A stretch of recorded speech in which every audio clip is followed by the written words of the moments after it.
होळीला पुरणपोळीच्या ताटामध्ये पुरणपोळीसोबत आपण नेहमीच बेसन पिठाची भजी बनवत असतो किंवा कांदा भजी बनवतो.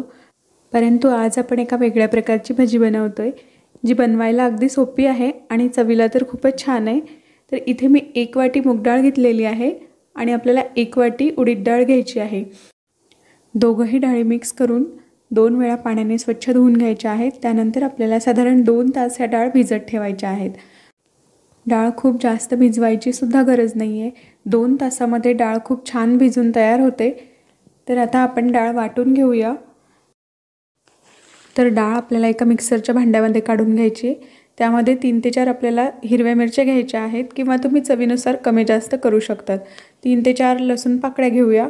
1 चमचा जिरं घालूया आणि यामध्ये गरजेनुसार पाणी घालून आपल्याला हे अगदी छान बारीक वाटून घ्यायचं आहे. आणि इथे डाळ वाटून झालेली आहे. तर मी इथे खूप जास्त पाणी न घालता थोडं थोडं पाणी घालून डाळ वाटून घेतलेली आहे. खूप जास्त घट्ट किंवा खूप जास्त पातळसुद्धा नको, अशा प्रकारची कन्सिस्टन्सी आपल्याला ठेवायची आहे. त्यानंतर यामध्ये चवीनुसार मीठ घालूया आणि हे एकदा मस्त मिक्स करून घेऊया.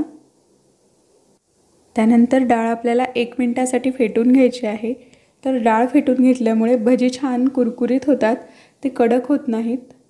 तर इथे डाळसुद्धा आता फेटून झालेली आहे. यामध्ये मस्त बारीक चिरलेली कोथिंबीर घालून घेऊया आणि आपण आता याची भजी बनवून घेऊया. तर त्यासाठी इथे एका कढईमध्ये तेल गरम करायला ठेवलेलं आहे. तेल छान गरम होऊ द्यायचं आहे आणि त्यानंतरच आपल्याला यामध्ये भजी सोडून घ्यायची आहे. त्यानंतर मध्यम आचेवरती आपल्याला ही भजी मस्त खमंग तळून घ्यायची आहेत. उडीद डाळ आणि मूग डाळ मिक्स करून ही भजी बनवल्यामुळे ही चवीला खूप छान होतात. आणि आता आपण भजी पलटवून घेऊया.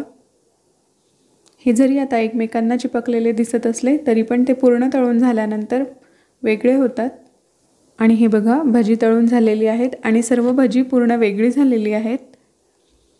तर या होळीला तुम्हीसुद्धा पुरणपोळीच्या थाळीमध्ये ही भजी नक्की बनवून बघा, चवीला खूप छान होतात.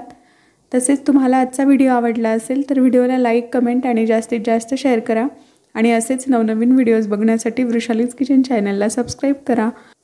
परत पुन्हा भेटूया अशाच एका नवीन रेसिपीसह. तोपर्यंत बाय बाय.